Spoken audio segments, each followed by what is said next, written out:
K കരുണാകരന്റെ മകൾ പത്മജ വേണുഗോപാൽ ബി.ജെ.പിയിലേക്ക് മാറുന്നത് കേരളത്തിലെ കോൺഗ്രസിന് വലിയ തിരിച്ചടിയാകുമെന്ന വിലയിരുത്തലാണ് ബി.ജെ.പി ദേശീയ നേതൃത്വം. ചാലക്കുടിയിലോ എറണാകുളത്തോ പത്മജ മത്സരിക്കാൻ സാധ്യതയേറെയാണ്. എന്നാൽ മത്സരിക്കുന്നതിനോട് താല്പര്യമില്ല എന്നാണ് പത്മജ പരസ്യമായി പറയുന്നത്. എന്നാൽ നേതൃത്വം ആവശ്യപ്പെട്ടാൽ മത്സരിച്ചേക്കും. ദേശീയ നേതൃത്വത്തിൽ അർഹമായ പരിഗണന ബി.ജെ.പി കേന്ദ്ര നേതൃത്വം പത്മജയ്ക്ക് ഉറപ്പു നൽകിയിട്ടുണ്ട്. തൃശൂരിലെ ബി.ജെ.പി സ്ഥാനാർത്ഥി സുരേഷ് ഗോപിയുടെ ഇടപെടലാണ് പത്മജയെ ബി.ജെ.പിയുമായി അടുപ്പിച്ചത് എന്നാണ് സൂചന. തൃശൂരിൽ ബി.ജെ.പിക്കായി പത്മജ പ്രചരണത്തിൽ നിറയുമെന്ന ഉറപ്പാണ്.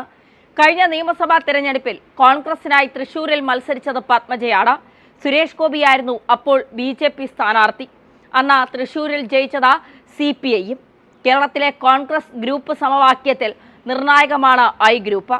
കരുണാകരന്റെ നേതൃത്വത്തിൽ ഉദയം കൊണ്ട ഈ ഗ്രൂപ്പിൽ ഇന്നും പത്മജയ്ക്ക് സ്വാധീനമേറെയാണ്.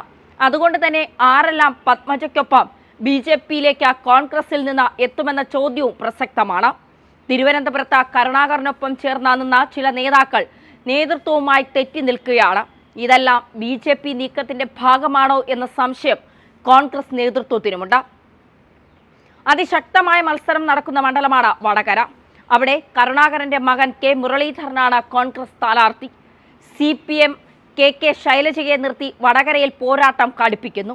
ഈ സാഹചര്യത്തിൽ പത്മജയുടെ ബി.ജെ.പിയിലേക്കുള്ള മാറ്റം ചേട്ടന്റെ ജയസാധ്യതകളെ ബാധിക്കുമെന്നും വിലയിരുത്തലുണ്ട്. K കരുണാകരന്റെ കുടുംബവുമായി ഏറെക്കാലം കൊണ്ടുതന്നെ അടുപ്പമുള്ള വ്യക്തിയാണ് സുരേഷ് ഗോപി. നടന്മാരിൽ കരുണാകരനുമായി ഏറെ വ്യക്തിബന്ധമുണ്ടായിരുന്ന വ്യക്തി. മുഖ്യമന്ത്രിയായിരിക്കുമ്പോഴും കരുണാകരന്റെ കുടുംബവുമായുള്ള സുരേഷ് ഗോപിയുടെ അടുപ്പം കേരളം ചർച്ച ചെയ്തിട്ടുള്ളതുമാണ്. പത്മജയുമായി അടുത്ത സൗഹൃദവും ഉണ്ടായിരുന്നു. ഇതെല്ലാം പത്മജയുടെ ബി.ജെ.പിയിലേക്കുള്ള വരവിന് കാരണമായി. അതീവ രഹസ്യമായാണ് പത്മജയെ ബി.ജെ.പിയിൽ എത്തിക്കുവാനുള്ള കരുനീക്കം നടത്തിയത്. കോൺഗ്രസുകാർ ആരും അറിയാതിരിക്കാൻ പ്രത്യേക കരുതലും എടുത്തു. KPCC രാഷ്ട്രീയകാര്യ സമിതി അംഗമാണ് പത്മജ. ഈ അടുത്ത കാലത്താണ് ഈ പദവി നൽകിയത്. എങ്കിലും പാർട്ടിയിൽ വലിയ റോളൊന്നും ഉണ്ടായിരുന്നില്ല. പത്മജ വേണുഗോപാൽ ബി.ജെ.പിയിൽ ചേരുമെന്ന അഭ്യൂഹം കഴിഞ്ഞ ദിവസം മുതലാണ് ചർച്ചകളിലെത്തിയത്. ബുധനാഴ്ച രാവിലെ ഫേസ്ബുക്ക് പോസ്റ്റിൽ ഈ വാർത്ത നിഷേധിക്കുകയും പ്രചരണത്തിൽ കഴമ്പില്ല എന്ന് വിശദീകരിക്കുകയും ചെയ്ത പത്മജ പിന്നീട് ഡൽഹിയിലെത്തിയതോടെയാണ് അഭ്യൂഹം ശക്തമായത്. വ്യാഴാഴ്ച ഇവർ ബി.ജെ.പിയിൽ അംഗത്വം സ്വീകരിക്കുമെന്നാണ് സംശയിക്കുന്നതെന്ന് പത്മജയുമായി അടുപ്പമുള്ള നേതാക്കൾ പറയുന്നു. പഴയ പോസ്റ്റ് അവർ പിൻവലിക്കുകയും ചെയ്തു. ഇതോടെ ബി.ജെ.പിയിൽ എത്തുമെന്ന് ഏതാണ്ട് ഉറപ്പാവുകയായിരുന്നു. ഞാൻ ബി.ജെ.പിയിൽ പോകുന്നു എന്നൊരു വാർത്ത ഏതോ മാധ്യമത്തിൽ വന്നു എന്ന് കേട്ടു. എവിടെ നിന്നാണ് ഇത് വന്നത് എന്ന് എനിക്കറിയില്ല. എന്നോടൊരു ചാനൽ ചോദിച്ചപ്പോൾ ഈ വാർത്ത ഞാൻ നിഷേധിച്ചതാണ്. ഇപ്പോഴും ഞാനത് ശക്തമായി നിഷേധിക്കുന്നു. അവർ എന്നോട് ചോദിച്ചു ഭാവിയിൽ പോകുമോ എന്ന്. ഞാൻ പറഞ്ഞു ഇന്നത്തെ കാര്യമല്ലേ പറയാൻ പറ്റൂ, നാളത്തെ കാര്യം എനിക്കെങ്ങനെ പറയാൻ പറ്റുമെന്ന് തമാശയായി പറഞ്ഞു. അത് ഇങ്ങനെ വരുമെന്ന് വിചാരിച്ചില്ല എന്നായിരുന്നു പത്മജയുടെ പോസ്റ്റ്. ഈ പോസ്റ്റ് പിൻവലിച്ച പത്മജ പിന്നീട് പരസ്യ പ്രതികരണം നടത്തിയില്ല.